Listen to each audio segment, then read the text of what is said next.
First and foremost, thank you everyone for taking the time out of your schedules to attend this session. There's a lot of great things at Conf to attend, a lot of great things to learn about. So I really do appreciate you taking the time to attend this session about choosing the right infrastructure for your Splunk deployment. My name is Brett Roberts, and I'm a data analytics systems engineer with Dell EMC. So just a little bit about me before we go ahead and get started. I've been with Dell EMC for 4 years now. I'm part of our hybrid cloud and ready solutions organization, and my focus is really around driving our go-to-market and enablement around our big data ready solutions. Prior to joining Dell EMC, I was a logistician in the Army for 4 years, so a little bit of a career change coming over to Dell EMC. I do have an MBA from the University of Maryland. A couple hobbies. First and foremost, I'm from Boston, Massachusetts. Anyone from New England or from Boston? 1, 2, 3, couple people here. Welcome. So I like to ski. I go up to Vermont, Maine, as much as I can in the wintertime and try and hit the slopes. Hopefully this is a nice snowy winter for us. I'm probably one of the few people that will say that in Boston. I also like to dabble in the kitchen, try to cook. I'm not great.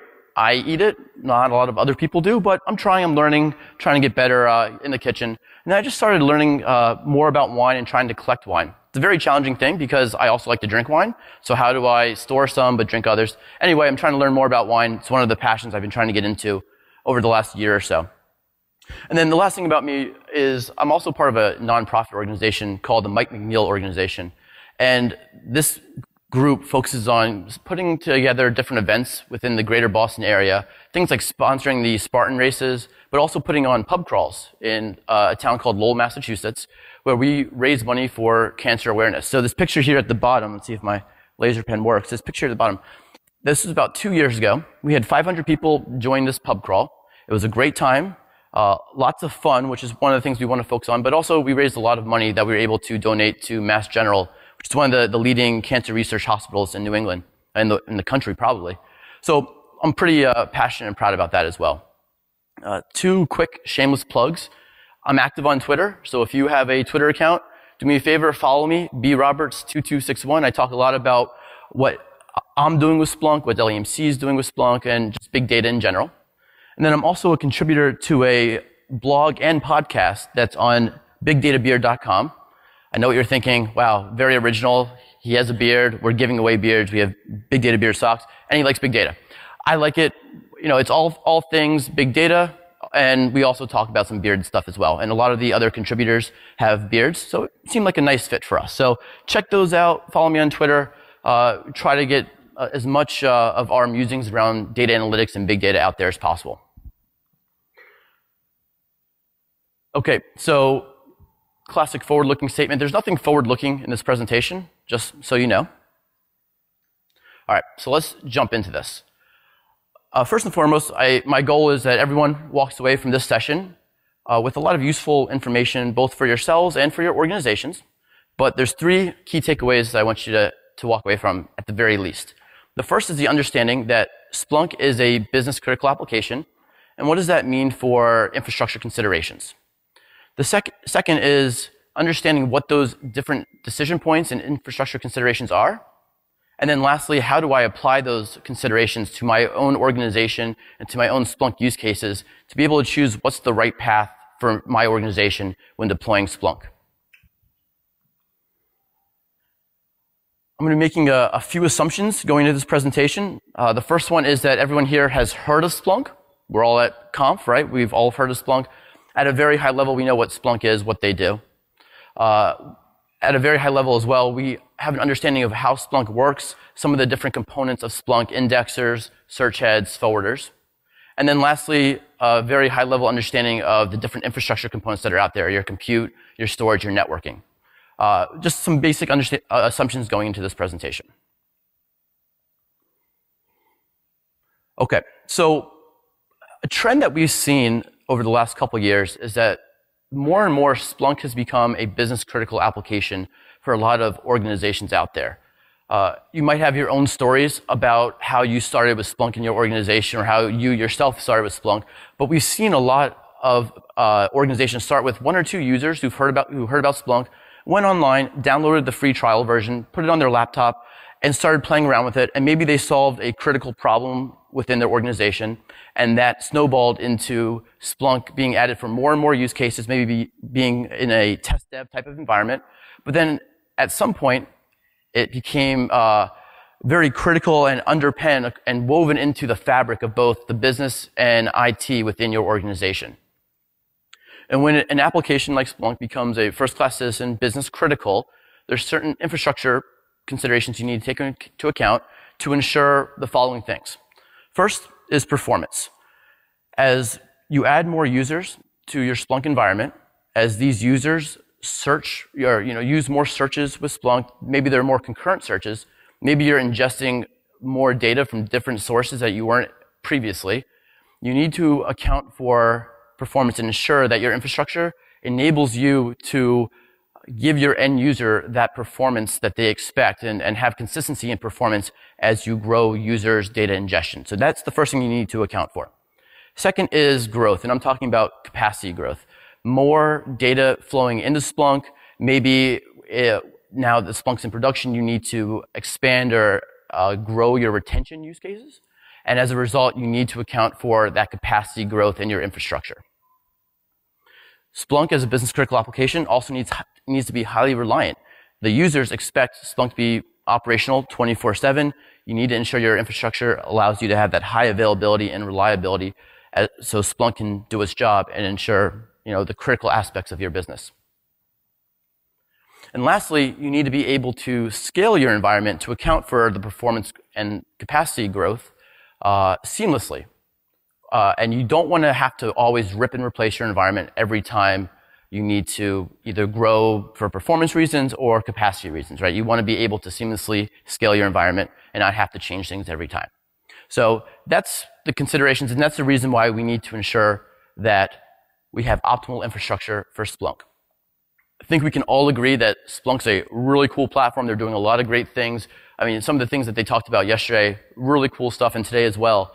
But I firmly believe that Splunk is only as strong as its weakest link, and we need to ensure that we have optimal infrastructure for Splunk in order to be successful. And that's a very critical component of your Splunk environment. So there's a lot of different paths you can take, and there's not one set architecture that's optimal for Splunk. There's a lot of different ones, and there's different decisions along your journey to the right infrastructure that you can make. And so really the goal of the next 15, 20 minutes or so is to look at those different decision points. We're going to examine some of the considerations that you need to take into account at a high level, and hopefully you can apply those considerations as you make those different decisions for your own organization. So, sound good? Everyone good with that? Some tough decisions ahead. Hopefully we can make some sense of all of that. So the first one, can anyone guess what the first decision point is here? What this is? Do I what or do I what? Build versus buy, yes. So do I assemble all the different components of my infrastructure, put it together myself, do the interoperability testing, validate it for Splunk, deploy Splunk, do all of that myself, put it all together? Or do I work with a infrastructure provider, infrastructure company like Dell EMC, where they have already validated solutions for Splunk? They've done all the engineering, they've done the testing, the validation, they ensure that Splunk is going to work and is going to be performant on that infrastructure. Which one is right for me? So here are the considerations. The first one is talent.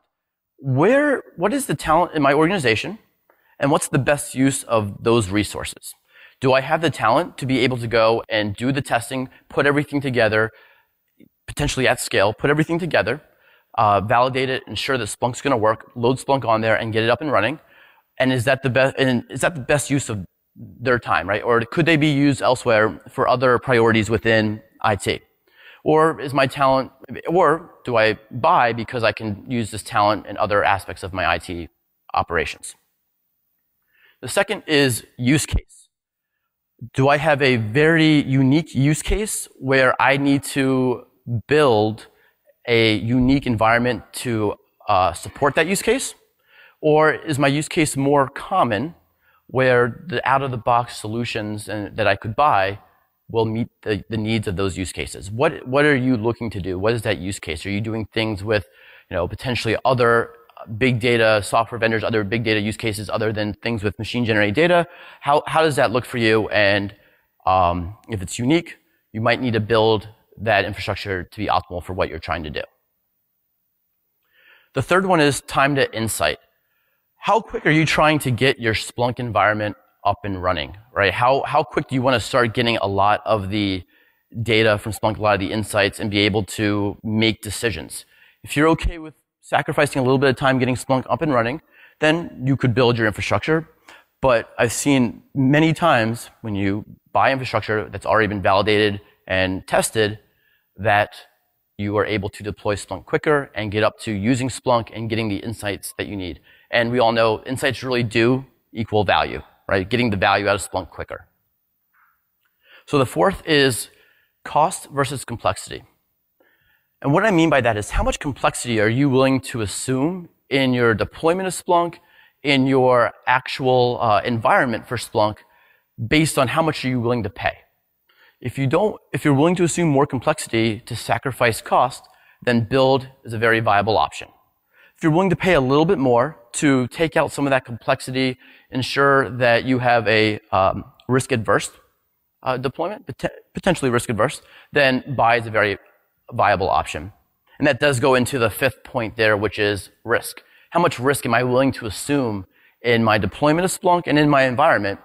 And am I willing to pay to lower that risk? Again, when you build, more than likely you're going to assume more risk than if you buy from a solution provider, solution vendor, where they've done all the engineering, the testing at scale across many different platforms and have validated it potentially with Splunk.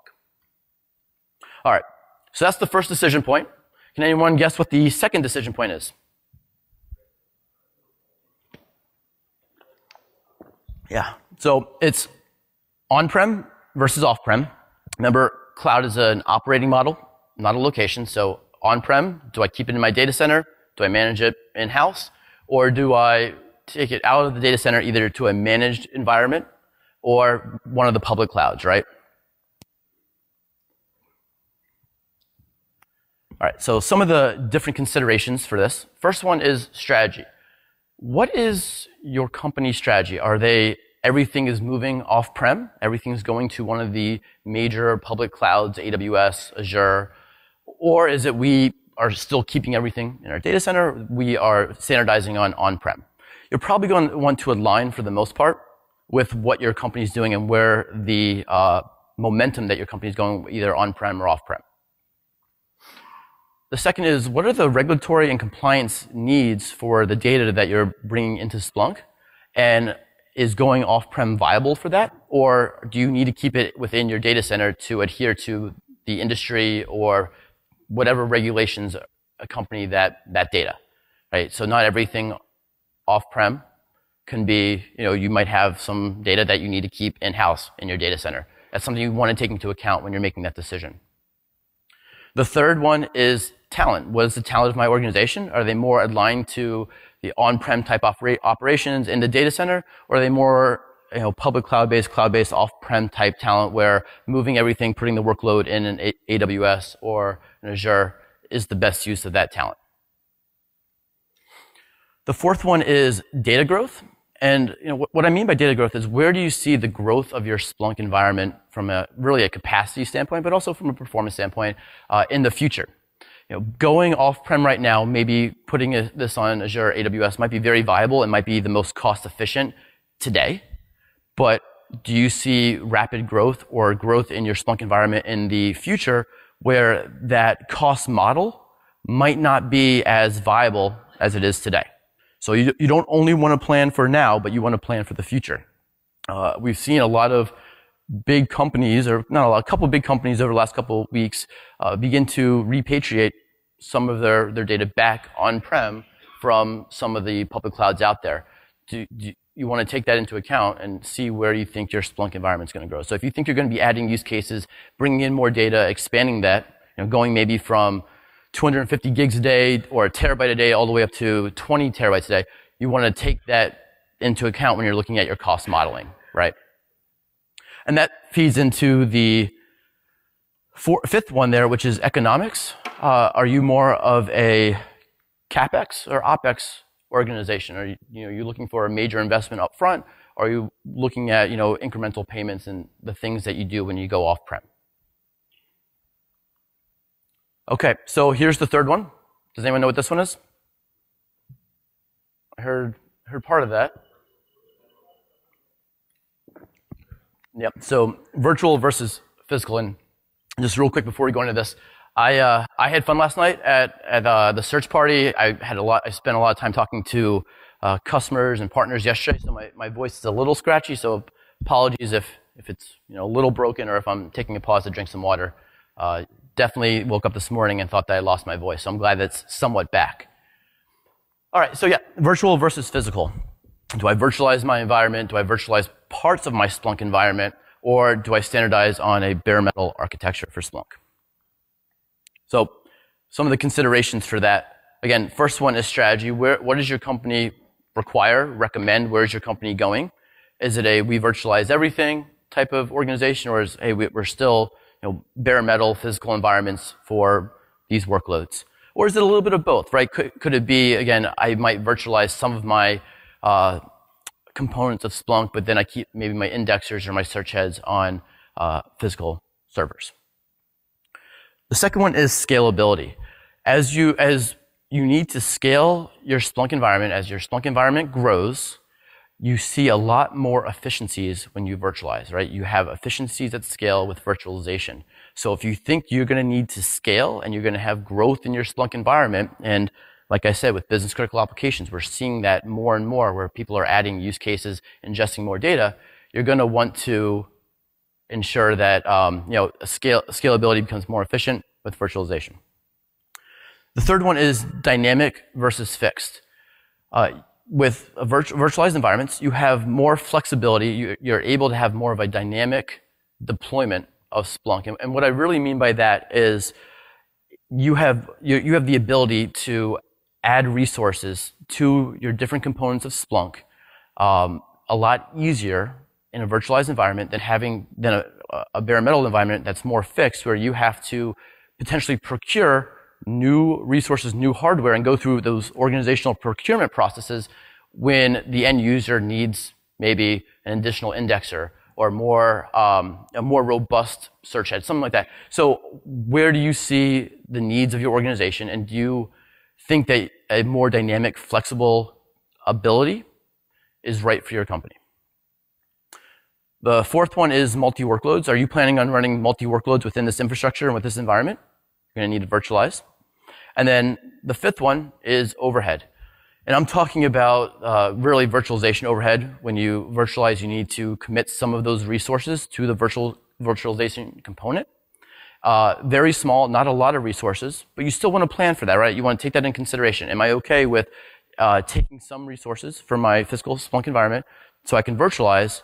And if that's okay, then virtualization is definitely a route to go. Okay, so the fourth one, this is a 3, not just 2, but it's 3 this time. Can anyone guess what this one is?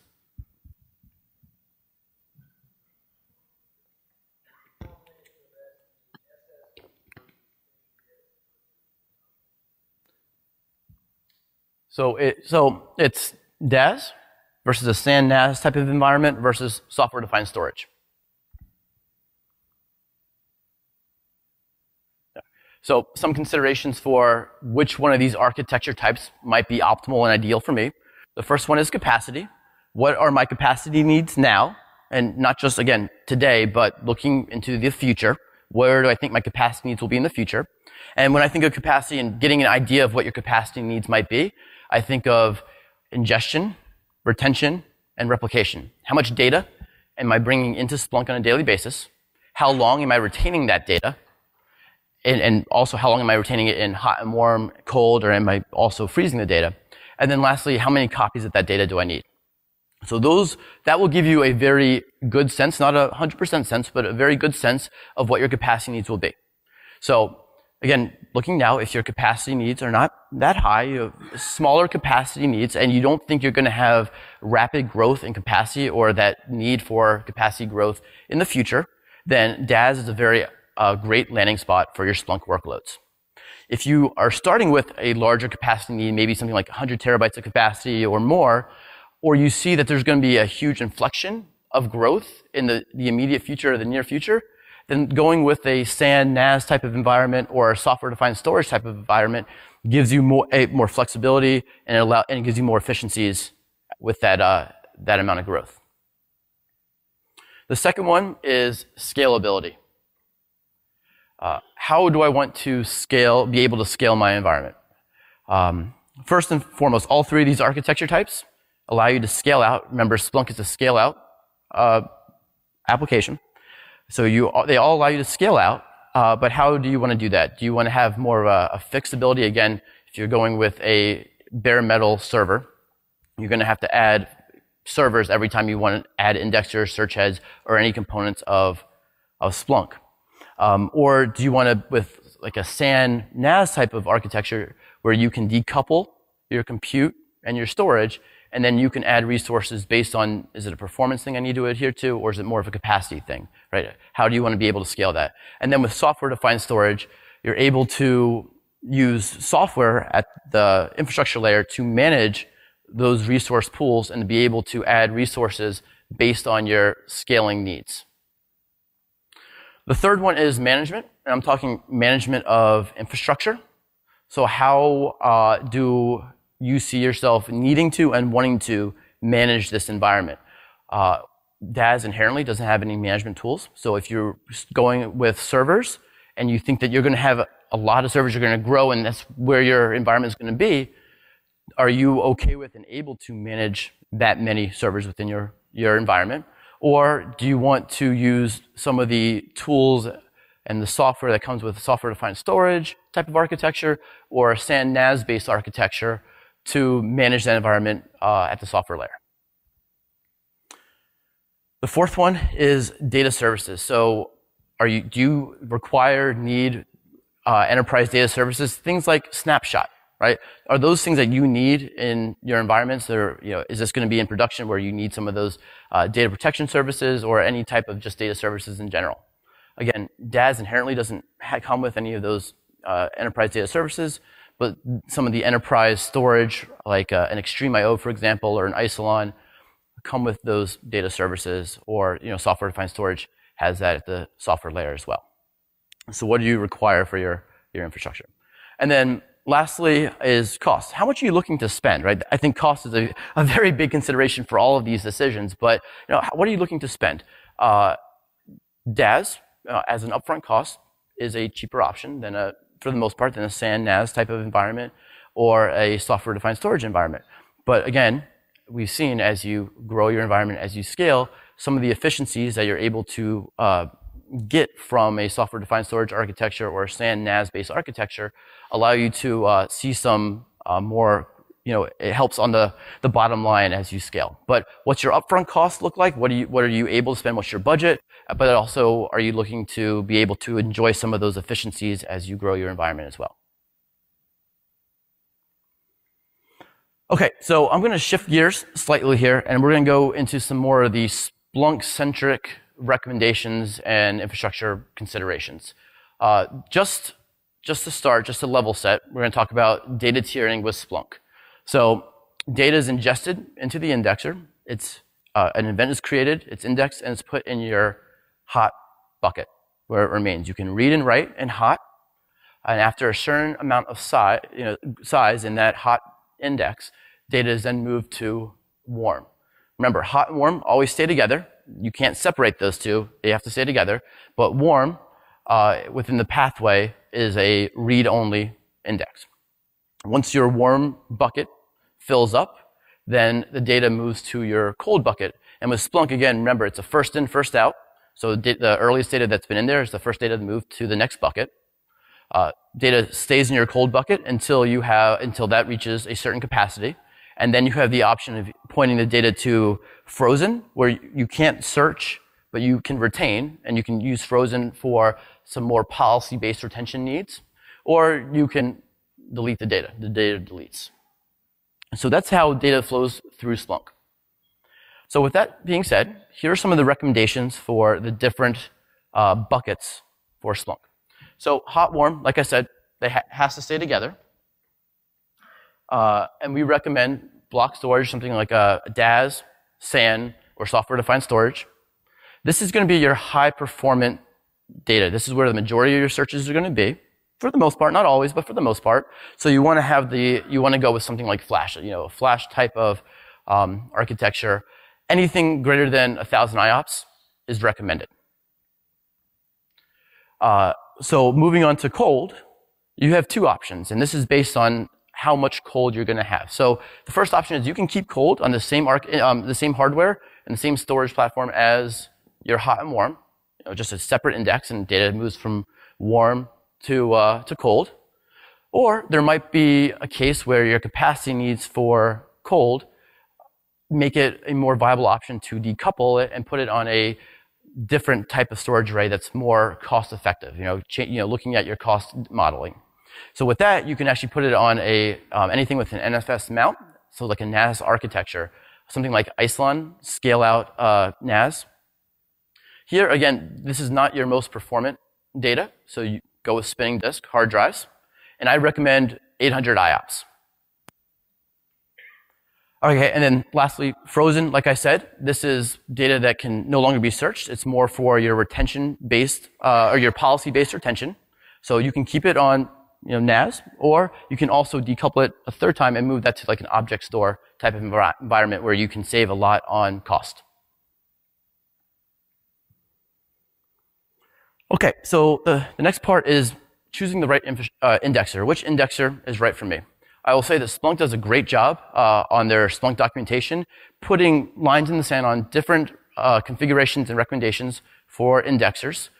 They give a reference host, which is more on the smaller side for people that aren't ingesting as much data. Maybe you're not using a premium app, or you're not ingesting nearly, hardly any data with this premium app.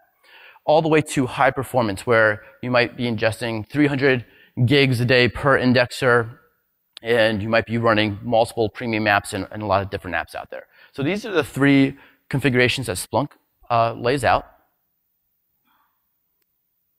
And these are the different considerations that you want to think about when choosing which indexer do I want to standardize on. And again, I will say you don't have to stick to one of these three. These are, really, it's not small, medium, and large, but it gives you three different options across the spectrum. You can change things around based on your specific needs, but you want to align some between one of these three silos. So first thing is ingestion. How much data am I ingesting per day per an indexer? For your mid-range and your high-performance indexers, you can ingest 300 gigs of data into Splunk Enterprise. When you're using some of the premium apps like ES or ITSI, that's going to drop where you can only ingest maybe for ES 100 gigs a day or 120 for ITSI. Reference host, you're looking at being able to ingest around 200 gigs a day. This is rough stuff. And then with ES, maybe 20, 30, 50 gigs. There's actually a great session today at 2:15 called Demystifying the Dark Arts. I have all the information at the end of this deck. One of my colleagues, Corey Minton, who I think is in the back, I think I saw him walk in. He is doing a couple things. One is he's examining some of the different, different thoughts out there around infrastructure and infrastructure considerations, and making some very opinionated thoughts on where to go with indexers, with search heads, with just all that infrastructure recommendation. So it's a 201 level. I've seen the deck. It's awesome. I definitely recommend checking that out. It's at 2:15. I think it's in this room, but don't quote me on that. Okay, so like I said, the next consideration is applications. What apps are you running? Are you running premium apps like ITSI, ES, or you run, the vSphere app, or are you not really thinking about doing that now? And again, what do you think you're going to need in the future? You want to plan for that. So premium apps, my recommendation is going with mid-range. If you're running multiple premium apps and you do want to ensure performance, go with your high-performance indexers. And then lastly, growth. Sir? So for ES, high performance, I think the recommendation is up to 300 gigs a day of ingestion per an indexer. Mid-range, you can still do about 250 to 300 as well. It drops when you go to your reference host. And again, Corey Bitten's going to be giving, very opinionated based on his years of experience with Splunk on what you should do with all three of those. Awesome. Thank you. All right. And then lastly, growth.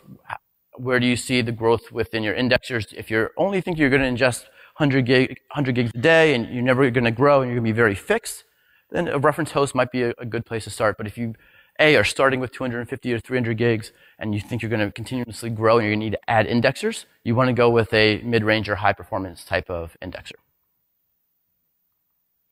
Okay, so those are some of the decision points and some of the considerations for each one of them. It's not all of them, but they're the big ones. A lot of different things to think about, a lot of different things to plan for and to take into consideration. And it can be fairly complex, fairly overwhelming for a lot of people. My job and what I try to do, and I think what a lot of us try to do, is take the complex and simplify it. How can we make it as easy as possible to stand up Splunk and get the benefits out of that? And with Dell EMC, we've tried our best to do that. So we partner Splunk. We're a technology alliances partner of Splunk. We're also a resale partner of Splunk. And our job is to create the right infrastructure that's optimal for your Splunk deployments. And I'm part of the Ready Solutions organization. Ready Solutions, our job is to take our vast portfolio of compute, networking, storage, put the right pieces together, test it, validate it. We have an engineering team of, I think, 600 people working on this. So we test it, we validate it for a specific workload. And through our partnership with Splunk, we have created a couple different ready solutions to ensure that we're providing optimal infrastructure for your Splunk environment. So, and what are the benefits of this, right? What are the benefits of us putting the pieces of the puzzle together for you and ensuring that they are correct? First one is, like I said, when you're buying a solution, quicker time to value. Everything's already been tested, everything's already been validated for you, and in some of our solutions, the infrastructure's already been pre-engineered. So you can get up and running with Splunk quicker and start asking the right questions that you have within your organization and getting the insights from them. And then also, when you have a validated solution, you reduce your deployment risks, right? You don't have to worry about that interoperability testing that I talked about with the build versus buy, and you're able to have a more confidence as you're deploying Splunk. So what solutions have we put together? So I'm very excited to announce, we actually announced last week, a week from today, that we have 2 ready systems for Splunk. The first one is on VxRack Flex, and the second one is on VxRail. Both of these are hyper-converged, pre-engineered solutions through Dell EMC.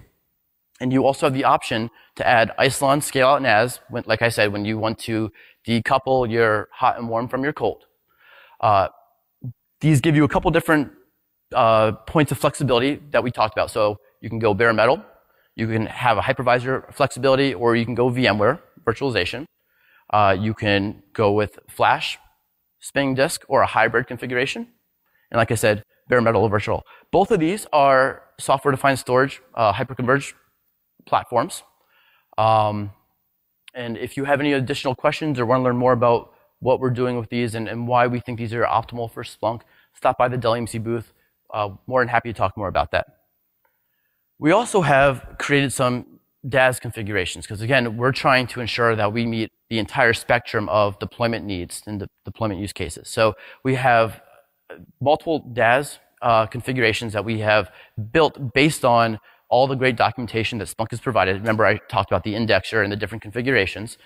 You can start as small as a single instance on one PowerEdge server, where you have your search head, your indexers all together. But we also have configurations where you can go with a distributed deployment or even a cluster deployment across mid-range or high-performance index with mid-range or high-performance indexers based on your specific needs. And again, that gives you a DAS architecture. You can go flash, spinning disk, or a hybrid approach. And you can also virtualize that based on what you're looking to do and what your specific needs are within the organization. Okay, so I'm going to shift gears, and I'm going to talk a little bit about what else we're doing in the community. And I think Doug said it best yesterday that this is one of the best communities that he's seen out there. And I wholeheartedly agree with him. I love this community. I think it's great. I think everyone's really passionate about it. And Dell EMC is trying to be a major player in that community. And we're doing this by developing apps for our different storage platforms and our different products at Dell EMC so that you can get the insights from those different platforms. So we have 4 apps that we've developed so far. We have one for VMAX, XtremeIO, Isilon, and VNX. So 4 storage platforms. I'm excited actually because the VMAX app we announced last year at conf, and the team has taken a lot of feedback from a lot of different customers that are using that app, and they are in the process of releasing the 2.0 TA and app, which is actually doing a lot, giving you a lot more functionality, a lot more metrics to look at. But it's also allowing you to use one TA across all your different VMAX arrays instead of having to deploy a single TA for a single VMAX. So that is not officially out yet. If you go on Splunk base, you're not going to see the TA 2.0. But if you are a VMAX customer, follow me on Twitter, shoot me a note, shoot me an email, come up, grab me, and I can see how I can get you access to the beta, because we'd love for you to play with it, and then give us some feedback so we can make sure that it's best for all of you. So all of these are free. They're on Splunk base. Go check them out if you want to throw them on your computer, play with them, get some insight. We love feedback. Again, we want to be as active in the community as possible. So check them out. Let us know what you think.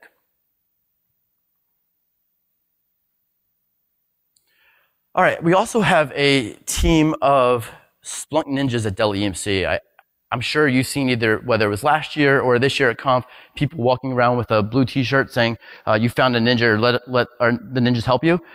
This is another investment we've made in this community where we have a group of very passionate technologists who are highly certified in both Splunk and infrastructure. So they're at least SE1 for Splunk. Most of them are Architect, SE2, a lot of different certifications, but they're also very knowledgeable about the Dell EMC portfolio and different infrastructure options. And their goal is to help you have the best experience with Splunk as possible, right? So we're here to help you and help you achieve optimal infrastructure, but also just a great Splunk experience in general. We are a global team. I think there's 10 or 15 of us here at conf this year. A lot of them are at the booth. So if you want to speak to a ninja here, stop by the Dell EMC booth, chat with one of them. They love to talk everything Splunk. If you don't have time while you're here and you want to talk with one, reach out to your Dell EMC rep. They can get you a meeting with the ninja, or again, reach out to me and I can get you in contact with the one that's local to where you live, where you are. Okay, so that concludes my presentation. Just a quick call to action. Like I said, stop by the Dell EMC booth. We're having a great time there. This is my favorite week of the year. So stop by the booth, check out what we're doing. We're working with Arrow and Splunk and Gemini to Splunk Conf and show how happy we are at Conf. So if any of you already have a Fitbit, great. But stop by, see how happy we are, see who's gotten the least amount of sleep. Unfortunately, I slept well last night because I had to present today, so I got dropped out of the top personally. Maybe I'll try and make it up tonight. But check it out. It's a really cool thing to do and shows what we're trying to do with Splunk and some of the different things you can do with Splunk. We have demos of all of our apps, so check those out. If you're an EMC customer, download the app, stop by, check out the demo. We can help you. And if you have any issues with deploying the app, we can help. Then lastly, check out Corey Mint, this gentleman right here with a lot bigger beard than mine. He's giving a session at 2:15 on demystifying the dark arts. Corey, where is your session? Is it? Okay, so check it out on the app. Salon C. Thank you. Awesome. So check it out. It's a great presentation. I saw the slides a few weeks ago. You're not going to regret going. And then lastly, I really do appreciate your time. Hopefully this was informative and you were able to walk away with some great things to take into account as you're choosing infrastructure. Please rate this session. I'm always trying to grow, learn, get better. Give me some very pointed feedback. Thick skin. I'm only going to cry a little bit, but give me some pointed feedback. And are there any questions before we draw the Xbox?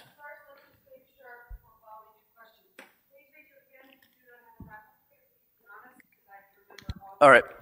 So questions. Sir, you have a question.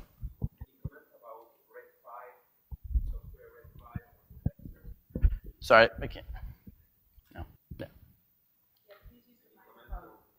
Red 5 software Red 5 on Indexer? No, I haven't looked into that at all, so I actually don't have any recommendations or any considerations on that. But if you stop by the booth, one of the other ninjas might be more informative on that than I am. They might be able to help you.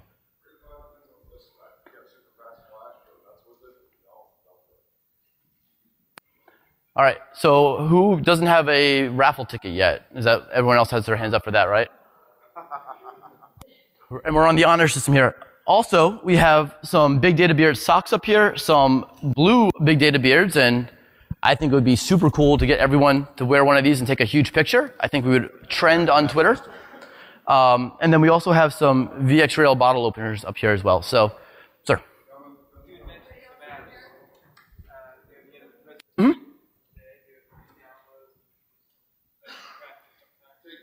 Yep, so they actually pull all the data, all the metrics from those 4 storage arrays and allow you to track things like IOPS, disks, cluster, the whole thing. With Isilon, you can do file audit. So they give you a lot of different metrics. And if you want to see the specific ones, stop by the booth. We can pull up the actual app in Splunk Oxygen and show you exactly what you can get out of that. For those storage arrays, yep. Those are designed, the TA is designed to pull the data from that specific storage array. And we're working on investing in the rest of the Dell EMC portfolio. We have a very broad portfolio. We're working on investing in creating apps for the rest of the portfolio that's out there as well. Thanks. All right, so I really do appreciate it. Thanks a lot. I think we're going to go ahead and draw in a minute. We're just finishing up getting the tickets in there. Oh, yeah, get your beard selfie, bro. Yeah, okay. Do you have a camera? Oh, you have... I did, bro. All right. All right, so we're going to do a quick selfie here. If anyone does blue beard, put it on. I think that'd be super cool. If anyone wants one, we can give them out. All right, let's see if we can do this. All right, everyone. On the count of 3, let's say conf. 1, 2, 3. Conf. All right, thanks a lot for your time. Appreciate it. All right, let's do this.